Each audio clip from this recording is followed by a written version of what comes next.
Hey everybody! Hey everyone! Welcome to Northshore Online. I'm so excited to be spending some time with you today. My name is Stephen Bolt. I'm Samantha Harmon, and again, welcome. We're so glad that you're here. Yeah. It's good to see you again too, Stephen. Yeah, here at Northshore, we believe that Jesus can change everything for anyone. So right now, there's people in like 1,000 living rooms all over the country, all around the world doing church together. Yeah. And no matter what you're going through, no matter the circumstance, know that God has you here for a reason, and we're excited just that God will speak to us and give something fresh to us for whatever we're going through today. Absolutely. And be sure to let us know in the comments where you're watching from, because we love to see where in the world you are. And be sure to share the stream as well and invite everyone you know to church with you this morning. So something really cool that's happening this week, Stephen. It actually is tomorrow, Monday. You may not know this, but it's World Teachers Day. You may, oh no, I knew. Of course I don't know that. I'm here to tell you. It's World Teachers Day tomorrow. And I was just thinking, I know a lot of teachers in my life. Several of my friends, family members are teachers. Who is your favorite teacher that you've had? Okay, I've been asked this question actually several times. Today? It's not, well, no, not today, in my life.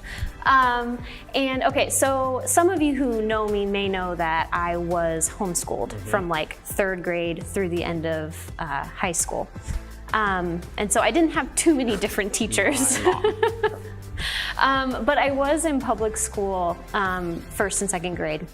My 1st grade teacher, shout out to Ms. Roth.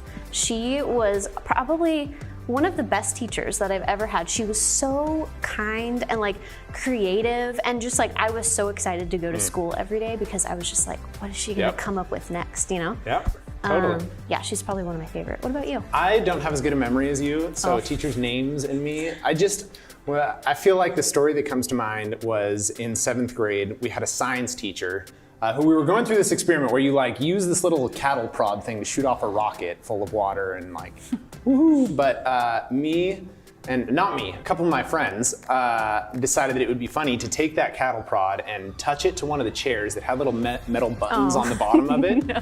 Oh yeah, one of my buddies was wearing shorts, and the metal buttons literally burned like his skin on where they are on the chair. That just gave me an appreciation for teachers and what y'all go through and the decisions, and like, it's not just these orderly kids who come and sit in the classroom and who are quiet just and perfect angels. No, but I just like looking back, I have so much respect for the teachers that I had all through elementary school, junior high, high school. My parents, like, so many influences for teachers. Yeah, so. For sure. Well, I think especially in this season too, like it's appropriate, I think, that World Teachers Day is tomorrow. Yeah. And we just want to say, like, all of you teachers out there, you're amazing, you're killing it. But also like parents and students too, like everything that everyone is going through this year with just the season that we're in. Just big props to all of you. I feel like the word teacher, so many people fill that role right now. Absolutely. So thank you, teachers, everyone who's a part of that this year. For sure. And I found a little video that I wanted to show you that I thought might be funny, and it's kind of what teachers say during virtual classes. So let's check this out. These are kind of blended together here.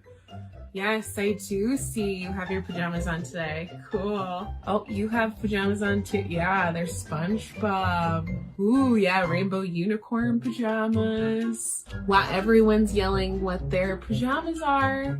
Okay, awesome. All right, I have a huge announcement. I'm so excited to share. Oh, you can't? Okay, well, my headphones are plugged in. You can't hear me, so hello? Hello? Hello? Hello? Hello? Hello? Can you hear me? Can you hear me now? All right, so everybody sees this right here. What we're gonna do is, oh, it's backwards? Okay, so let's try it like this. Is that better? So that assignment is gonna be on Google. Your mom has a question? No. You don't need to take me to your mom. It's no. We're in the, okay. Hi, Mrs. Clark. Yeah. Do you think that we could talk later? Guys, we're not taking our time to talk about Minecraft right now. No, I do not play Minecraft. So no, on the Minecraft, let's talk about it later. Let's focus. No to Pokemon too. We're not talking about Pokemon right now. So good. Awesome. I feel like that's some of my Zoom meetings right now too. Oh, yeah. So good. Thank you for showing me that, Sam. You're welcome. I hope you guys enjoyed that. Yeah. But we also wanted to let you guys know that we have an amazing team, our NKids team, that is here for your kids. And every single Sunday at the 9:30 service, we have NKids Live, which your students are going to be able to learn a Bible story, play games, and interact with leaders and other kids. And I think last week we talked obviously a lot about life groups and how important it is to be connected into community right now, and that's the same for the kids. So we're really excited to be able to offer that, and the link will be in the comments. All the information that you need will be right there.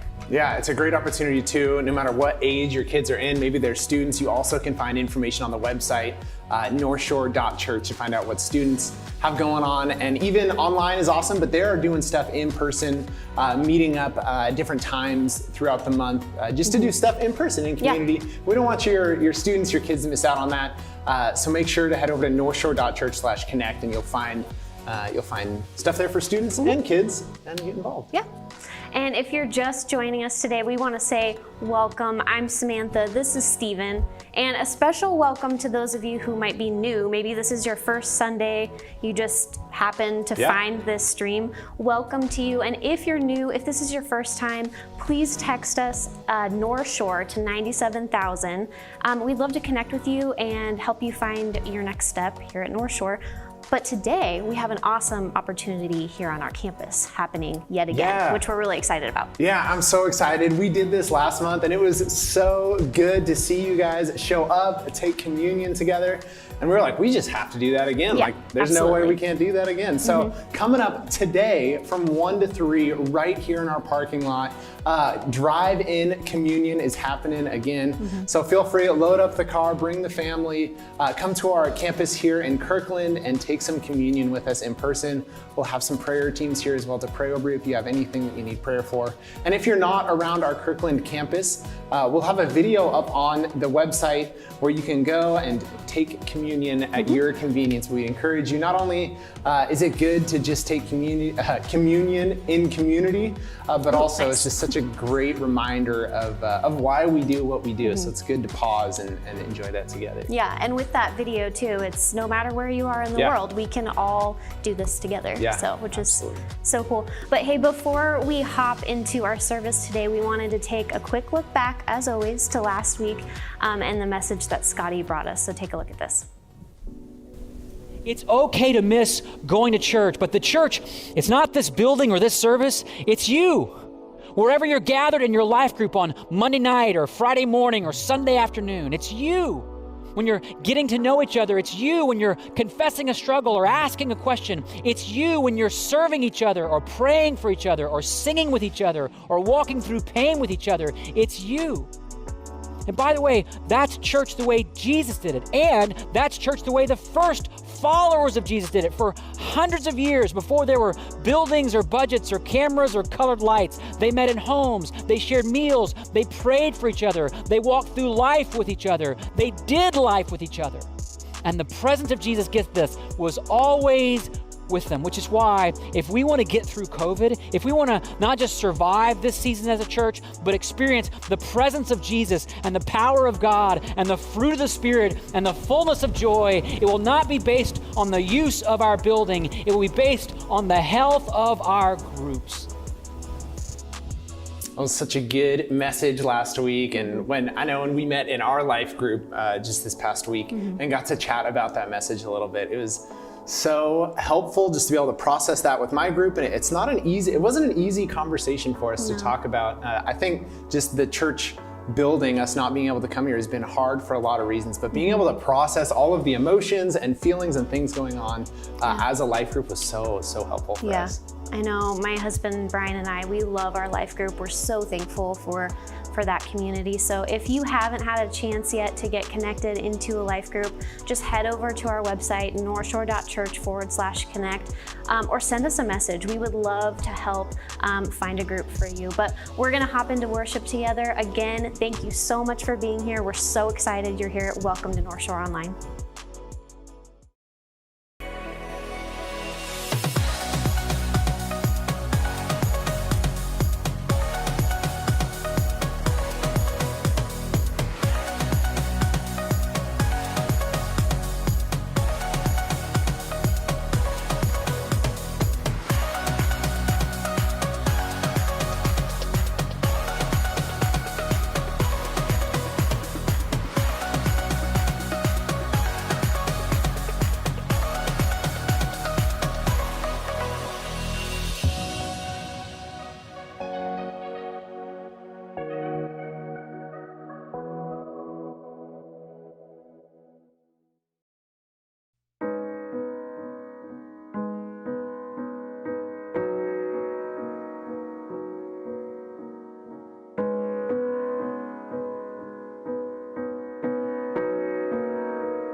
presence we are free.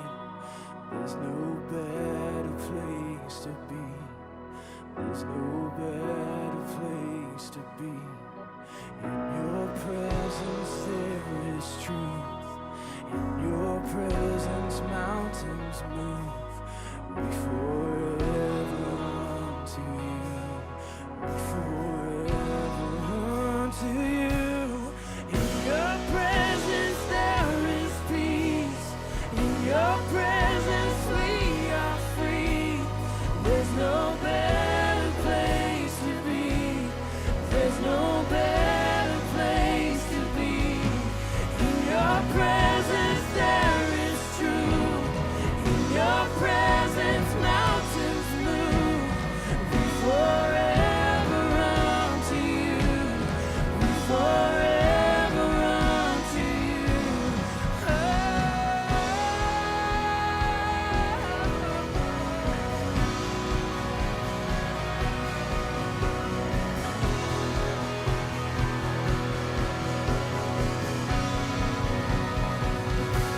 On earth as in heaven,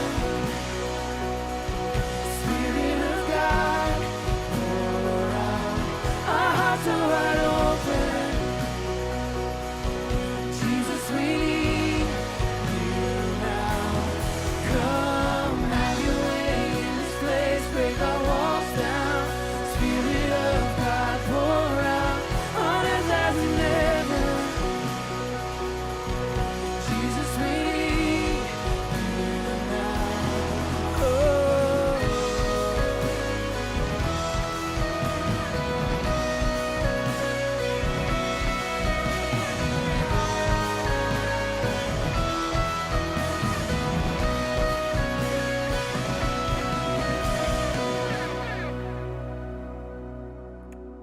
Well, thank y'all so much for joining us today.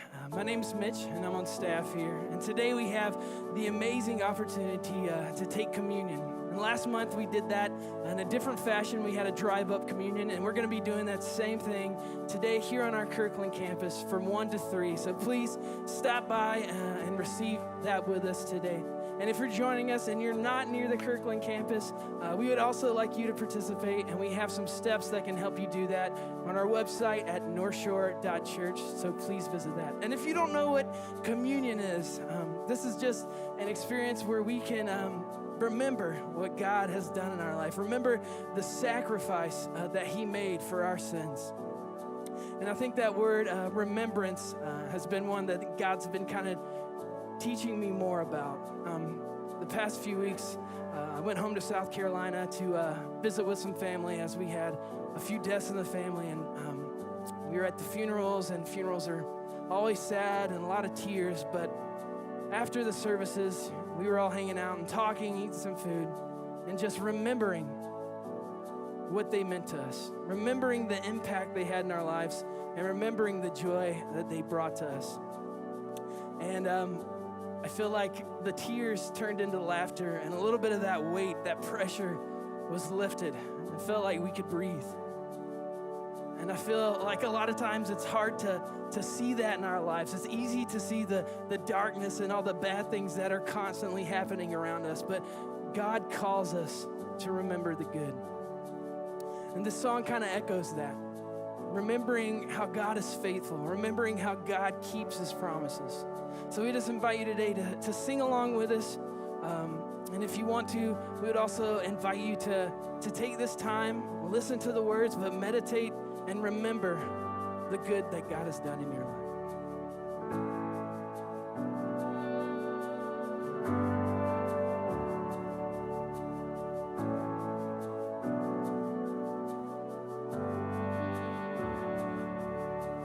Father of kindness, you have poured out grace.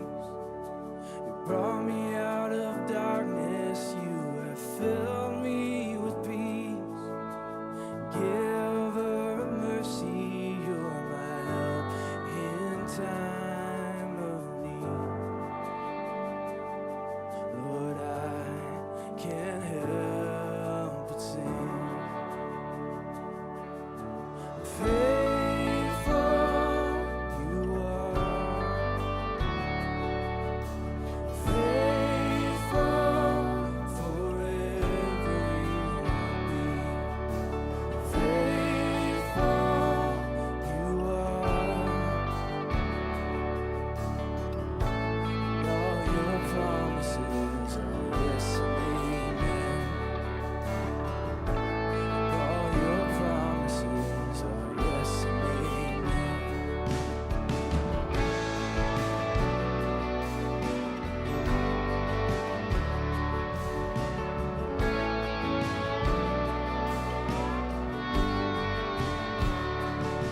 pulled me from the ashes. You have broken every curse. Blessed Redeemer, you have set this captive free. Lord, I can't help but sing. Faithful you are. Faithful forever you will be. Faithful you are. And all your promises are yes and amen. And all your promises are yes and amen. Faithful you are. Faithful forever you will be. Faithful you are. And all your promises are yes and amen. All your promises are yes and amen.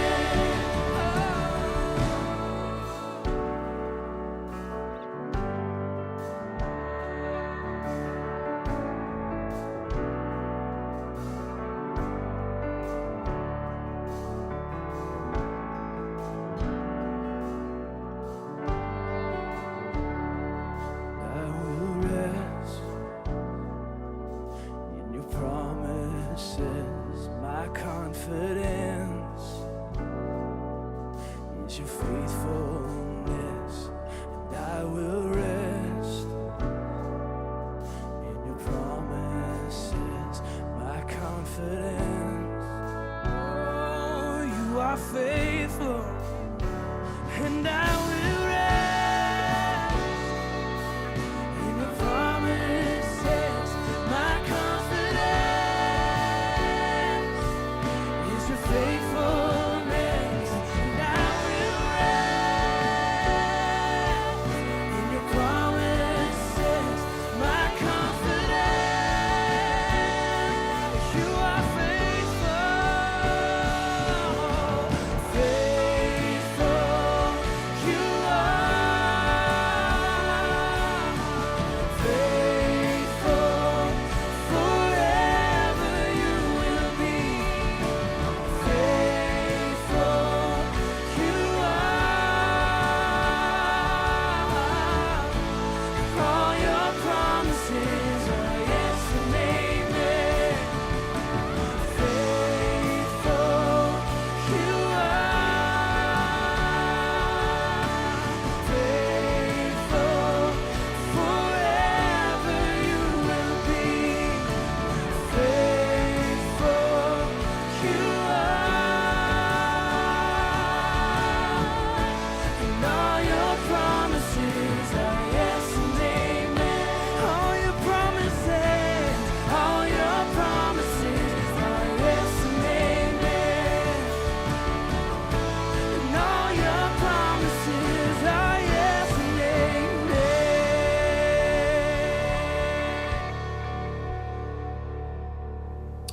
Hey everyone, welcome again to Northshore Online. Maybe you just jumped in during worship. We are so excited to be spending some time with you today. My name is Stephen Bolt. Yeah, and I'm Samantha Harmon. And for those of you who call North Shore home, maybe you were a part of our family meeting that actually happened last Sunday.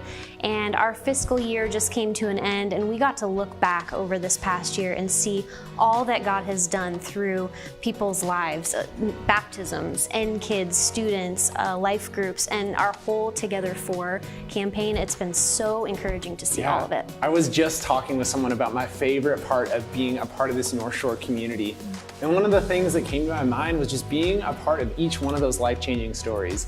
All the baptisms that happened right out here in our parking lot and online, all of the students who have been reached for Jesus this year, all of the people who have been affected and influenced by the Together For giving that came in that we were able to give out. I think about that story that we told a few weeks ago.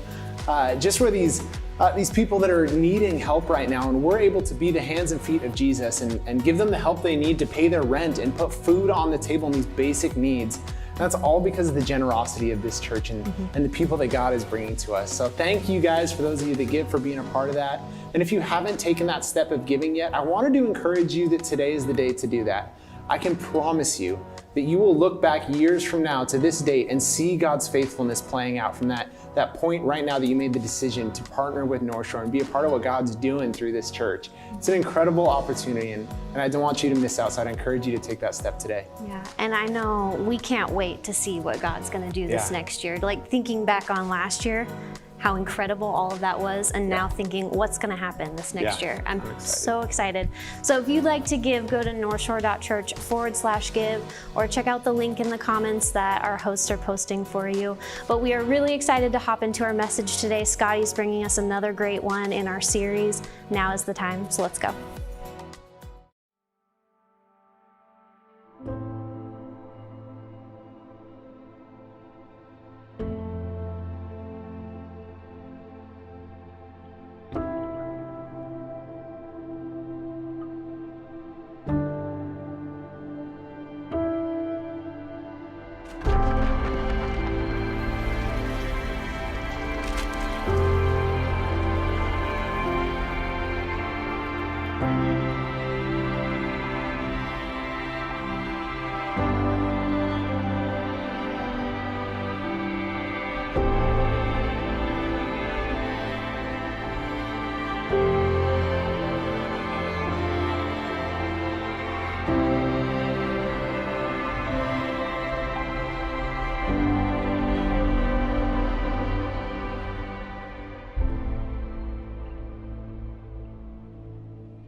Hey everybody, welcome to Northshore. I'm so glad you're joining us today.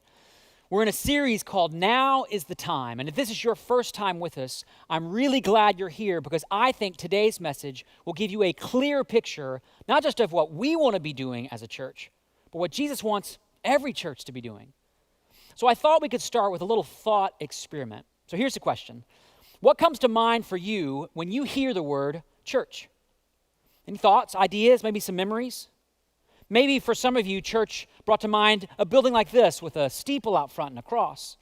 Or maybe for you, church looks more like a building like this, like a cathedral of some kind. Maybe for you, church, you think about what's on the inside. It could be a room with pews and stained glass windows. Or maybe if you have a Catholic background, you think of more of a traditional mass. Or maybe some of you are thinking about an environment where it looks almost like a rock concert going on inside. Or maybe you've never even been inside a church building except for a wedding or a funeral. Or maybe, like me, you've been in church almost every week of your life. I mean, I grew up going to Sunday school every week, and I learned about the Bible through this very high-tech device called the flannel graph. Anyone know what a flannel graph is? Looks something like this. And we had a flannel Jesus and a flannel Paul and a flannel apocalypse. I mean, if it was in the Bible, it was on the flannel graph. But regardless of your church experience, most people associate the word church with a place or a building, a location. But did you know that Jesus never once told anyone to go to church? Apostle Paul never once told anyone to go to church because the church isn't fundamentally a place that you go to, it's a team that you go with. It's a community defined not by a gathering, but by a shared purpose, a mission, a goal. And today, we're talking about what that goal really is. And then I'm going to give you a chance to be part of the team. But first, I want to take you back to the very first time that Jesus spoke about the church. The story takes place in the account of Jesus' life written by a man named Matthew. And here's what Matthew writes. He says, when Jesus came to the region of Caesarea Philippi, he asked his disciples, "Who do people say the Son of Man is?" Now, before we get to Jesus' question, we need to be clear about where they are because we can't fully understand what Jesus is saying until we understand where Jesus is saying it. Jesus and his disciples are in this place called Caesarea Philippi, which is about 25 miles north of the Sea of Galilee on the northern border of Israel. Today, if you've been to this area, you know it looks something like this. It's at the base of a part of a rocky cliff that's part of Mount Hermon, and there's an ancient spring, this kind of lush spring that flows out of an underground cave and provides water to the entire valley. But in ancient times, this region was known not just for the fertile landscape, but for its pagan idolatry. In fact, in the Old Testament days, people of this region worshiped the god Baal, who was an ancient Canaanite god of fertility. They believed that Baal would bring water and fertility from the underworld to the land if they appeased him with immoral and even violent rituals. The spring actually became known as the gates of Hades, which also could be called the gates of hell or the underworld. Just keep that in mind. We'll come back to that. Now, when this region became a Greek settlement, it became a place for the worship of God called Pan. It was kind of a nasty-looking creature that was half goat and half Greek god. Imagine that. Now, Pan was thought to inspire confusion and chaos in people. In fact, the word panic comes from the god Pan. Not only that, all the demonic spirits who caused disorder and destruction were believed to come from Pan, which is where we get the word pandemonium. And by Jesus' day, the Romans had built a great city called Caesarea Philippi, right in that same place. And they built a temple right at the base of the rock, right over the spring, to promote the worship of Caesar. And across the face of the rock, there were all these statues of Roman gods. In fact, you can still see the niches and inscriptions from those statues today. This led some people to call this rock the Rock of the Gods, which held the gates of hell. So if you're one of the disciples, you're probably thinking, what in the gates of hell are we doing in Caesarea Philippi, a region that was known for its idolatry and its immorality? In fact, Jews in that day didn't live in Caesarea Philippi. They wouldn't even visit Caesarea Philippi. So why did Jesus go there? Because he wanted to introduce his disciples to this brand new, kind of crazy idea called the church. Before he does that, Jesus has a question. He asked his disciples, who do people say the Son of Man is? In other words, who do people say that I am? And they replied, some say John the Baptist, others say Elijah, and still others, Jeremiah or one of the prophets. In other words, the world doesn't know who you are. At best, they see you as one of the great prophets of the past. And so Jesus laughed and said, how dare they think such inaccurate things about me? Can you even believe these people? I mean, look around. Look at how they live. They should know better. Actually, that's not what he said. Maybe that's what the disciples were thinking. Maybe they were waiting to hear Jesus speak a word of condemnation or accusation against people that certainly probably deserved it. But Jesus didn't ask the question to condemn anyone's lack of belief. He asked it to test his disciples' belief. So look at what Jesus did next. He asked them, but what about you? Who do you, disciples, say that I am? Now, for those of you who've been around church, you can probably guess who was the first to answer. Simon Peter answered, you are the Messiah, the Son of the living God. And Jesus replied, blessed are you, Simon, son of Jonah, for this was not revealed to you by flesh and blood, but by my Father in heaven. In other words, don't get too high on yourself, Peter, because here's the deal. No one is good enough or sincere enough or religious enough or moral enough to make this confession, because whatever we know about God, whatever we believe about Jesus, that's a gift. That's grace. That's a sign that God is at work in you. So don't let knowing the right answer tempt you to believe that you're somehow morally or spiritually superior to those who don't yet know the answer. But then we come to the heart of the story when Jesus finally reveals why he brought them all the way up here. Jesus says, I tell you that you are Peter, and on this rock I will build my church, and the gates of Hades will not overcome it. Does this language sound familiar to anyone else? Now, by the way, more has been written about this one verse than any other verse in the Bible, and it's all about what or who this rock that the church will be built upon is. In the Catholic tradition, this rock is believed to be a reference to Peter himself. In Protestant churches, this rock is thought to be maybe the faith of Peter. But think about it. Once you know where Jesus is, once you can imagine yourself standing before the rock of the gods that hold the gate of Hades, it becomes clear that Jesus isn't talking about building his church on a particular person. He's talking about building his church in a particular kind of place. Here, in the last place you'd think you'd find a church, that's where Jesus wants to start the church. And you can imagine the disciples saying, but Jesus, this is a terrible place to start a church. People here, they don't care about you. They worship other gods. They practice morally offensive lifestyles. And it's been that way for centuries. So here's the thing. We're not going to be able to get these people to go to church. They're not going to like our songs. They're not going to listen to our sermons. They're not going to follow our rules. So maybe we should head back down to Capernaum where there's people who are like us. Or Jerusalem where we have the legacy of the temple. Let's start there. I mean, that's what I would have probably said. Because I'm in the church building business, and I've known from years of experience what people in places like Caesarea Philippi think about church. And it doesn't lead to strong attendance numbers. It doesn't lead to an uptick in giving. But thankfully, Jesus is not talking about the church I'm building or any pastor is building. He's talking about the church he's building. In fact, the word he uses for church here is the Greek word ekklesia.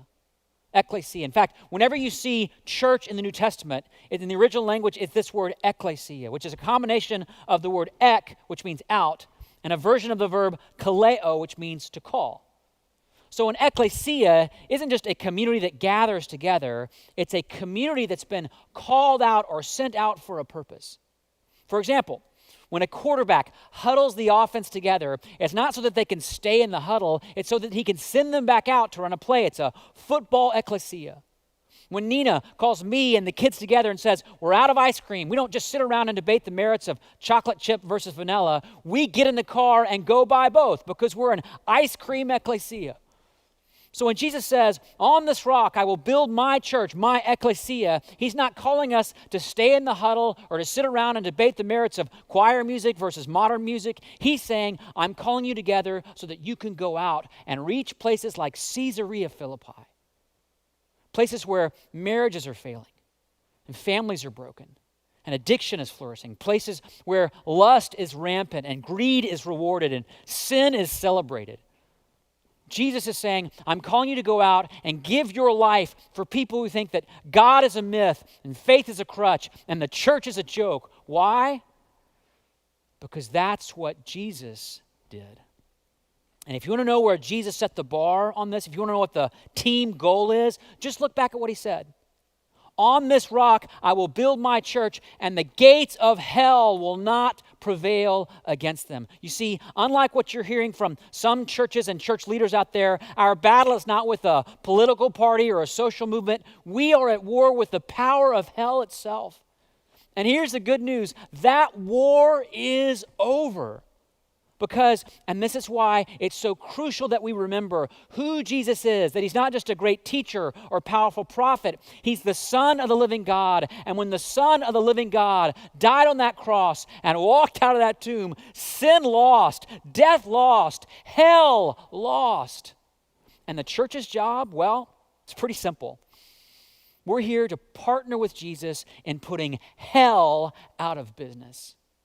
And in our day, hell is prevailing wherever sin gets excused, or children get neglected, or families get broken, or justice gets ignored, or greed gets glorified. Hell is still winning wherever God is still missing. Which is exactly why Jesus took his disciples to Caesarea Philippi and said, I'm starting my church here. And if you're worried the opposition seems strong, if this all feels a bit overwhelming, remember in that day, gates were a defensive mechanism. They were the last defensive measure before the whole city would fall. And friends, hell is going to fall. Jesus secured that on the cross, and he's coming back on a throne. And between now and then, our job isn't to stay in and be huddled up together. It's to go out like he did, and serve like he did, and love like he did, and sacrifice like he did. Kind of puts a different spin on going to church, doesn't it? See, the reason we gather on Sundays and in life groups and in prayer and in study isn't so we can be smarter or stronger or morally superior, but so that we can go out and put hell out of business, one saved marriage at a time, one child off the streets at a time, one recovered addict at a time, one redeemed soul at a time. Now, does this mean Sundays don't matter or church buildings don't matter? Of course not. The offense needs to huddle up with the quarterback in order to run the right play, right? And we need time to gather and learn and worship and heal. We need time with the quarterback. And that's not me or Wolfgang or any pastor or leader. That's Jesus. And we gather together to be with him, just like his disciples gathered together to be with him. But all that said, this whole church thing, it's not about us gathering together. We are here for those who are not here because, and you've heard me say this before, Jesus never called the world to go to church. He called the church to go to the world. And if our world is going to have any hope of discovering the good news that Jesus is the Son of the living God who came to die for the sin of the world, the church is going to have to remember we are here to serve just like Jesus did. And by the way, there's no plan B. I mean, Jesus didn't say, if this whole church thing doesn't really work out, well, we'll just try something else. He said, on this rock, I'm building my church, meaning the church is the hope of Caesarea Philippi. The church is the hope of our neighbors and neighborhoods. The church is the hope of our cities and our schools. The local church is the hope of the world. In fact, look at what he told Peter. Jesus said, I will give you the keys of the kingdom of heaven. And whatever you bind on earth will be bound in heaven, and whatever you loose on earth will be loosed in heaven. Jesus is saying what you do for others counts for eternity. So if you give your life to what keeps people in bondage, wealth, comfort, fantasy, anger, they'll stay in it. But if you give your life to what brings people freedom, which is Jesus, love, humility, and surrender, people will find it in this life and the next. Why? Because you have the keys. You have access to the power of God, and God's power gets unleashed when we go out and serve. So, that's what we're going to do together. We're going to go out into the world and serve it and love it and partner with Jesus in putting hell out of business. So here's my question. Each week in this series, I've asked you a question. 5 weeks, 5 questions. The question I ask you today is simply this. Where are you serving? Where are you serving? Where is your Caesarea Philippi?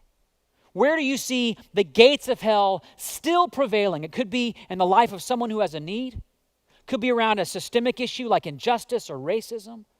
Could be a simple act of love for someone who needs it. Where are you serving? And to help you answer that question, it sounds kind of crazy, we are going to give you the keys. See, there are a variety of ways to serve here in the church, and there always will be, but today we're launching a new strategy to meet more needs, bless more lives, confront more darkness than we've ever had before by giving you the keys. And here's what that means. We are launching what we're calling Together for Teams. These teams will be organized not around the needs of our building, but the needs out in our community. And you won't find just opportunities where you can serve. You can actually post opportunities to serve in your community, which means you're driving what we do. And the best part is anyone can join this from anywhere. And even if you live a long way from where I'm standing, our hope is that wherever you are, people can join you in serving your neighbors and your neighborhoods. And here's the thing, you don't have to go to our church to be able to serve. You can share these opportunities with friends. You can invite people from your work. You can serve if you're older. You can serve if you're younger. You can serve even if you're not sure if you're older or younger. To join our team, you can find all the information you need at northshore.church/together4. That's northshore.church/together4. And we'll be sending everybody on our mailing list a link to get started later today. So all you have to do is check your email and click a link. And I hope you will. Because here's the thing. The answer to all the frustration of life in a pandemic is not just finding some personal relief. It's using your keys. It's being part of the team. It's serving your community. In fact, a while back, one of our volunteers told me, when I'm not serving, it feels like something is missing. There's a hole in my sense of purpose that only serving can fill. And since we've been on this break from using our campus, I know a number of you are feeling that hole, that gap, and that sense of purpose. But the answer is not just getting you back in the church building. The answer is getting the church out of the building and into our communities where Jesus has called us to go. And that doesn't mean we need to try to change the whole world at once. First disciples didn't try to change the world. They would have never believed that one day this church thing that Jesus talked about at Caesarea Philippi would transform billions of lives and reshape the course of human history. They just said, what if we try to reach Jerusalem? What if we decide to serve Judea? What if we go out and make a difference in Samaria? What if we are a church together for our neighbors and the next generation and those in need? And the good news is that's all God is calling our church to do. What if we just go out and bless Kirkland? What if we just go serve Bothell? What if we make a difference in Bellevue or Kenmore or North Seattle? What if we go out and put the gates of hell out of business where you live and where you work and where you learn? Because maybe, just maybe, that's part of why God is taking us through this season. Maybe some of those images and pictures and assumptions we all have about the church need a little refreshing. Maybe all the panic and pandemonium we're seeing in our world isn't happening because the gates of hell are winning. Maybe it's because Jesus has decided to take us out of our comfort zone and lead us to places like Caesarea Philippi to remind us now is the time and we are His church. And the place you can go out and serve and give and lead and love, it's right in front of you. The question is, will you say yes? The question is, will we go and serve? For now, let me pray. Jesus, I am so grateful on that day you took your disciples to that place that was filled with darkness and difficulty and said, I'm putting a stake in the ground and this is where the church needs to be. And so help us go today from the comfort zone that we often huddle in, and whatever that looks like, to follow you into the places where you've called us to go and love and serve and give. Jesus, help us be your hands and feet to our neighbors, the next generation, and those in need, just like you did, so that we can be part of you changing this world and redeeming this world and putting hell out of business. Help us do that, and we're so excited, Jesus, to partner with you in doing that this week and beyond. And everybody who agreed with this prayer said, amen. Through every battle, through every heartbreak, through every circumstance, I believe that you are my fortress, you are my portion, you are my hiding place. I believe you are the way, the truth, the light. I believe you are the way, the truth, the light. I believe through every blessing, through every promise, through every breath I take. I believe that you are providing, you are protecting, you are the one I love. I believe you are the way, the truth, the light. I believe you are the way, the truth, the light. I believe you are.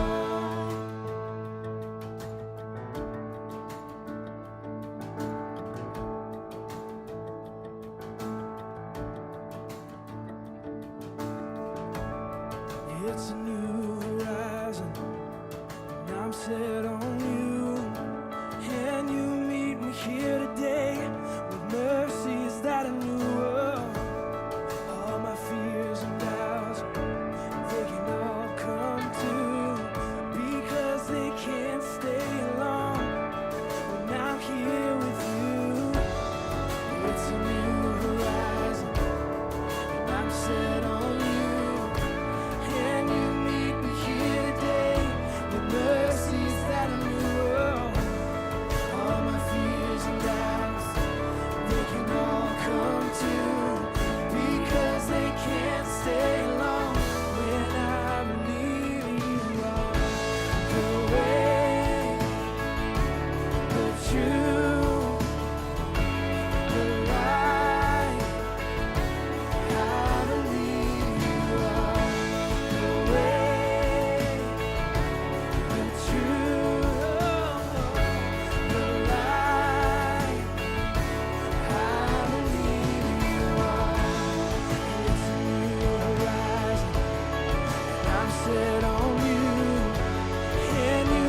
What an awesome service. We have loved spending the morning with you. Thank you so much for joining us today. I could not be more excited about these Together for teams.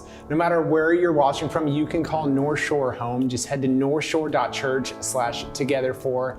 Get signed up for one of these teams. There's already a bunch of different areas that we can be serving in together as a church. Yeah. And again, no matter where you're located, be posting ideas on there. I've actually got one that I threw up there for a neighbor in my area that was asking for some help. That it's just going to be cool to see as a church as we rally together and serve our community all over what that looks like. Yep.